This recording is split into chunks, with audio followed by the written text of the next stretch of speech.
Thanks for listening to High Education. I'm Amelia Day, lifetime educator and social justice activist, recording from my studio apartment. Today, we will be discussing the importance of media literacy in a democracy and how teachers can ensure they're helping their students guard against being manipulated or misinformed.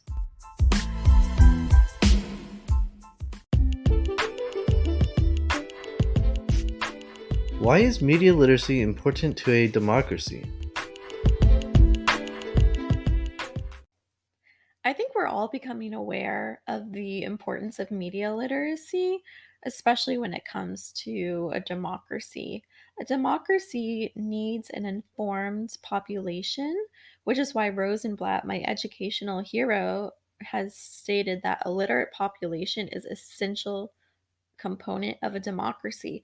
Now that we live in the digital age, I think that we can move that away from just being literate to also having the ability to recognize the author's purpose, recognizing the validity of information and sources, and research skills are just as essential, in my opinion. I like the quote, "Everyone is entitled to their own opinion, but not to their own facts," by David Moynihan. I think that right now, as we can see with the way that our politicians are so in disagreement on every fundamental issue that is important to our lives today, it's really obvious that maybe they have different information, or maybe their philosophy is so different that they're unable to communicate effectively with one another. I think whenever we are living in an age where we can't trust anything that we read, and maybe people don't know how to begin finding sources they trust, it's so much easier to get paranoid. It's so much easier to get an us versus them mentality. But if we are able to really look at the information, I think that we might have differing opinions, but we would really understand what is important to focus on today as a nation and how to continue our democracy in a positive way. So, Angie Miller, a librarian and author of There's So Much There, Helping Kids Conquer the Internet and Save Democracy, she said, "Every moment invested in teaching our students how to assess and dig into credible information is a moment invested in the future of a free press." We know that freedom of speech is super important to our country. It is in our Constitution, it is one of our founding ethical positions as a country. And I do believe that having free press or having free speech is so important. But on the flip side of that coin, there is the fact that misinformation becomes harder to combat whenever we cannot censor people. And we're seeing that with the way that people are reacting to social medias trying to do better at vetting information that is shared on their website. You see it in the way that people are getting frustrated with how things are being taken down, or things are being blocked with a misinformation tag. So I think it's important to point out that those who are misinformed are actually more difficult to teach, according to Joseph Kane and Benjamin Bauer, the authors of Educating for Democracy in a Partisan Age, Confronting the Challenges of Motivated Reasoning and Misinformation.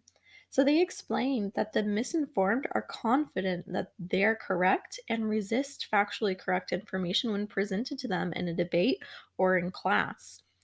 I think back to when I was in middle school. Whenever I think about this topic, I was sitting in my science class, and it was my least favorite class because of a lot of reasons, but mostly because the teacher's views were a little off. I mean, she was definitely older, and so I feel bad saying this, but she really shouldn't have been teaching any longer. She was out constantly because she kept hurting herself. And, anyways, long story short, she was teaching us a lesson on the fact that global warming or climate change is not valid. She was basically telling us that it's a hoax, that the earth warms by itself periodically, and then this is a natural occurrence. And so even in middle school, I could recognize that what she was teaching us was incorrect.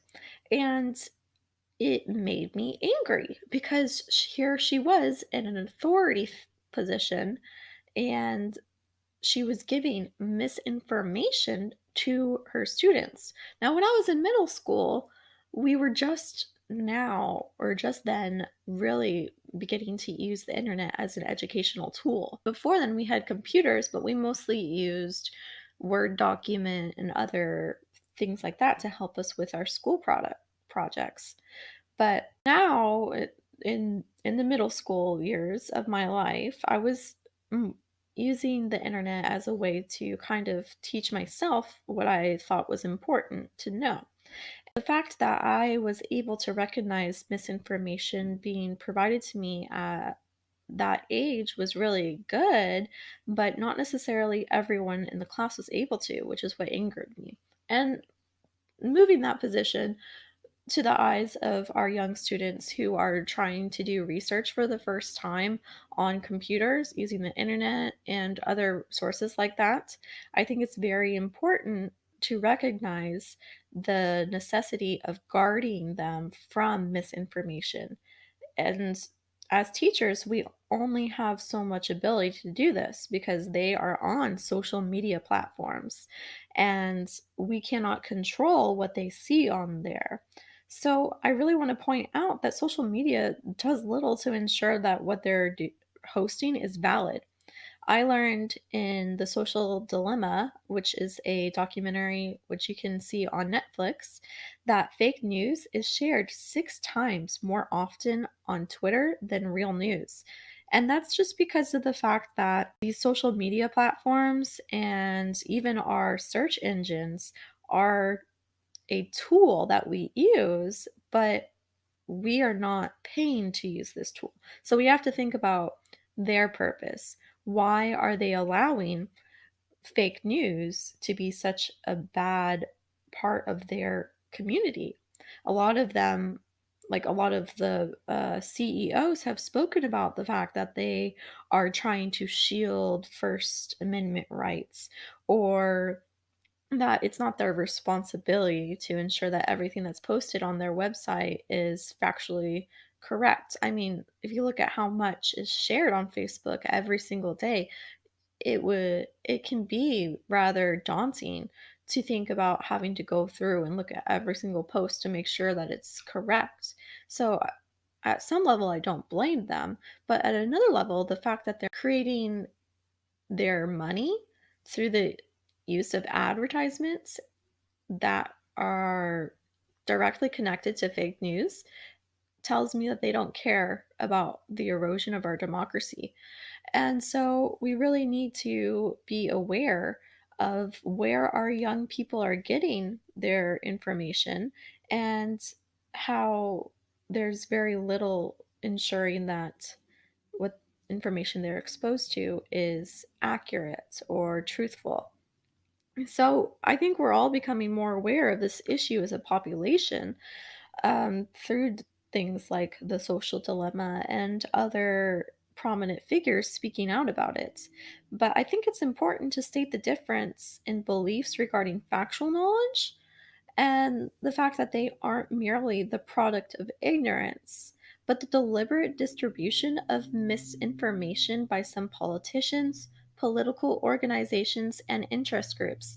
Let's go back now to talking about global warming or climate change and the fact that we have very interested parties such as Exxon and Shell who do not want us to stop using their products because that means they would no longer exist. They would no longer be making millions of dollars, billions of dollars off their products. And so, what are they doing? Well, they are more than likely not going to spread information about the harm that their product creates on our climate. Maybe they'll even fight against that information being publicly announced.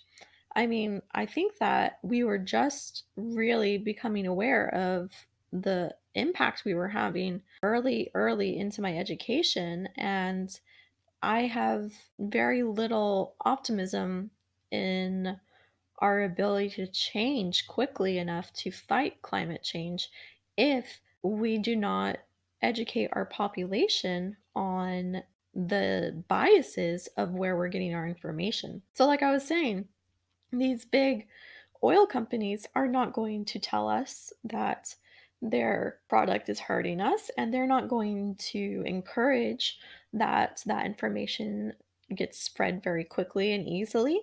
And that's just one company's interests. Now imagine all of the different politicians, all of the different companies, all of these different interest groups, and they are deliberately distributing misinformation for their end goals. Now, maybe they're more positive end goals than what I was doing with the oil companies, but even if they're positive, the fact that they're spreading misinformation tells me that they care more about a dollar amount than the impact they're having on human life. So I think it's really important to recognize the fact that this is being deliberately done, which means that we can deliberately and intentionally fight against it through our court systems, through our ability to protest. But I also want to point out that as educators, we have an opportunity here to go above and beyond what the Common Core standards or whatever standards your school is tied to, going above what they expect. Because, I mean, even Common Core recognizes that this is a problem and has standards directly tied to recognizing fake news. But I think that it should be started at a younger age because Common Core doesn't require these type of standards until ninth and 10th grade. But you can teach even like first graders to recognize the manipulation that they are being shown or exposed to. And so, if we can start building those critical thinking skills within our students' lives at a young age, they are less likely to be manipulated by our politicians, by the companies, by any individual who has an ulterior motive in sharing certain information. I don't want to sound cynical. I do see that not every company and not every politician is doing this. So please don't think that I'm saying this blatantly, thinking every single person has their own agenda, because I do see that there are people who really do go into politics for good reasons. I also want to point out that our beliefs and biases influence our ability to recognize truth, and it limits our ability to learn through exposure to information. So when our students hold beliefs that are counter to what we teach, then we lose our students. I remember this happening my sophomore year in a physics class, and somehow we got onto the topic of evolution. And really, the teacher was just trying to point out the fact that theories in science are not recognized as solid science as they should be. And it really triggered one of the students in my class who was from a deeply Christian background. And she had an argument with the teacher about the right of an school to teach evolution. We have to be aware of how our students' biases really influence their ability to learn. So, I also want to point out that TV and internet use has coincided with dramatic increase in partisan polarizations among both politicians and the electorate, according to Kane and Bauer. Now, what that means is that as TVs became our news source and as the internet became our news source, we have seen that our politicians are becoming polarized, which means that they are no longer willing to communicate and find solutions to common problems because they see each other more as enemies than as colleagues. And I also learned from the social dilemma that Google and other search engines guide exposure towards views and info that align with your views and interests. So it kind of creates a Google filter bubble. And this happens because of the way that search engines make money. They're highly motivated to keep your attention, keep you clicking and viewing ads. So they don't want to lose you by showing you the wrong things, quote unquote.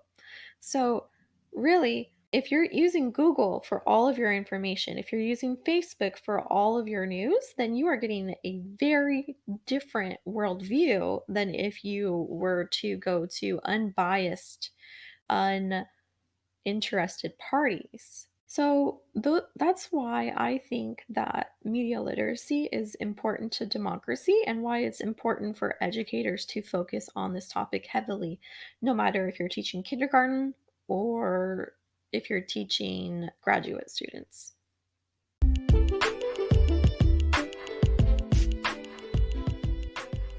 How can teachers ensure they are assisting students in the process of becoming literate in media?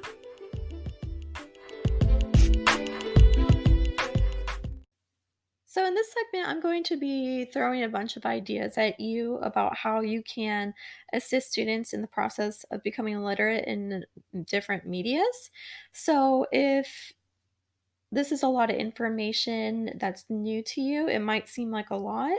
Whereas if this is a subject that you're really familiar with, you might glean one or two new ideas from this list. I will also be posting all of my resources and anything that I think is helpful for you on my website at highedpod.com. So I suggest going there if you're having a hard time following this part of the episode. I know that a lot of times I learn better when I'm reading and listening than if I'm just listening. So I really do encourage you to go to the website. It's something that is going to be updated as often as I can. So even going back to past episodes might be worthwhile if it was a topic that you want to learn more on. So, my first point of advice is don't assume that just because your students are digital natives that they can research effectively without direct instruction. I know that a lot of times our older population of teachers assume that because our students have grown up with technology in their hands since basically birth, they are going to be completely proficient in using Google and using different websites, and they might be really good at navigating the website, but they don't have the critical thinking skills necessary to really analyze what they're reading, what they're seeing, to analyze whether it is reasonable to believe or not. So, I believe that you should really focus on teaching authors' purpose and engage students in critical thinking activities where they must analyze biases and purposes of different forms of media. And like I said, this is a standard that is, I know it's in Texas standards for first grade, and I know for a fact it's in Common Core standards for second grade, but I'm sure it's sprinkled in throughout every grade level. And I think that not only teaching author's purpose and asking them to recognize the author's purpose, but really engaging them in that dialogue of why do we care about the author's purpose and why do we care whether or not our authors have a bias and how can we recognize it? So, really modeling and explicitly teaching this is going to be essential if you want your students to become critical thinkers and to become people you think are worthy of voting. I also think that you should teach students about the manipulation that surrounds them. You can do this with kids as young as 5 with lessons on how commercials create desires for products that we may not have wanted before and the tactics that they use. And as students get older, you can transfer this knowledge of media tactics to politics. So, like, I did a lesson with my first graders, my first year of teaching that was my favorite lesson of the year, where I had them watch different commercials after pre teaching all the different tactics and having them explore print media. I showed them the commercials, and they were able to tell me what the directors did, how they used different things like colors and movement and famous people to really motivate the viewer to want that item, even if they didn't need it. And as the students get older, I think you could even teach about how viewers are encouraged to get their self esteem or their self worth based on the products that they have. And this isn't necessarily going to be something that you can change, but if you make students aware of it at least, then maybe they will recognize some of the manipulation that has occurred and change some of their buying practices. So, I also encourage you to teach research skills through modeling, explicit instruction, and guided practice. So, don't just teach it to them once and have them do one research project and think you're good for the year. You should start from the beginning of the school year to show students just small little lessons, not a big thing, but do it throughout the entire school year, modeling and having them do tiny little research things rather than one big project. And you should teach students how to use search terms effectively. A lot of times, students get frustrated when they're trying to do research because they don't know what to type into the search bar and they don't always know how to change their words if what they're viewing is not what they needed.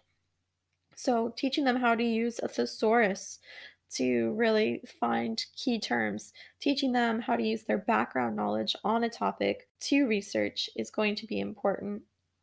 And then I also want you to teach them to research vertically and laterally. So, a vertical study could reinforce false news, which is why you need to do it both ways. As an example, I am doing research currently on how to motivate reluctant readers, and I'm really focusing heavily on using readers' theater. But if I focus only on the benefits of readers theater and I ignore any articles that say that it doesn't help or it hurts them, then I am looking vertically or yeah, vertically. Whereas if we look laterally, we can see both sides. And I think it's important to do that because an example of how vertical studies have hurt our population's knowledge is when Michael Brown was murdered by the police, and a photo of Joda Kane, who was a murderer from Oregon, was shared a lot with the claim that it was Michael in the picture, and that because of what was happening in that picture, he deserved to be murdered by the police. So, just the very fact that anytime someone Googled Michael Brown's name, um, and related to this picture, they were shown a picture of Joda Kane, and if they didn't think very hard or they didn't have knowledge that this was a false picture, then they had got a completely wrong picture of Michael Brown himself, and then they maybe didn't realize the importance of that event. And honestly, I think that if maybe we had done better at really focusing on that event, we wouldn't have seen the Black lives that have been lost since then. I also want you to compare and contrast articles as a class on the same topic, giving students background info on the authors to assist them in identifying biases. So you might give a profile of one author, have them read the article, give a profile of the other author, have them read the article, compare what facts were used, compare what statements were used, compare what language was used, and think about the different messages that you're getting from each article. You can teach verifying skills, so how to ensure that what they're thinking is true is claimed in multiple sources. Give students a list of verified research and news sources. And I'm going to provide one on my website from Angie Miller in the article that I talked about before. I encourage you to use this document or something similar when asking your students to do research and model the difference between a valid um, research option and a non valid research option because there's a lot of misinformation on the internet. We should also teach students the differences between directional motivation and accuracy motivation. So, and the fact that when motivated by accuracy goals, individuals expend more cognitive effort on issue related reasoning and attend to relevant info more carefully and process it more deeply. So, when we are directionally motivated, we are motivated to find information that continues the direction of our understanding. But if we are accuracy motivation, we are motivated to learn information that we know is valid and correct. Learn things through directional motivation, we are more susceptible to when we biases, we're more susceptible to really looking for information that backs up what we already believe. I think you should also require students justify their opinions. They need to give factual reasons for their beliefs. It's one thing to say, like, I like the color blue. Well, you don't have to obviously back that up, but it's another thing to say that I think all females should be required to wear a blue shirt. Why? You should have to ask them to really give reasons why. Another thing to have your students do is prompt reflection on reasoning processes while reading. So ask them to write or discuss how they thought about what they were reading while they were reading. You can do a before, during, and after chart to really model how to do this before expecting them to do it. Encourage students to consider varied perspectives. So, give articles maybe on a single event, but written from different witnesses' viewpoints. That's a really good way to show how our understanding of something is really impacted by the perspectives that we're receiving on that topic. And then also, I want to say that I'm going to post a lot of different lesson plans that are available. There's tons out there, like from TED Ed, and Teachers Pay Teachers, and there's lots of different books and different lesson ideas. So I encourage you to go to highedpod.com to look for that information. Also, if you are really wanting to talk about a topic, whether we've covered it on the show or not, I encourage you to contact me on the website or on social media. I'm on Facebook, I'm on Twitter, Instagram. Just contact me and let me know that you either have some expertise that you would lend to the show. I do ask that you have a valid interest in education. So, whether you're a parent, an educator, an administrator, a policymaker, these are all people that I am looking forward to host on my podcast. Yeah, please definitely contact me and I would love to host you.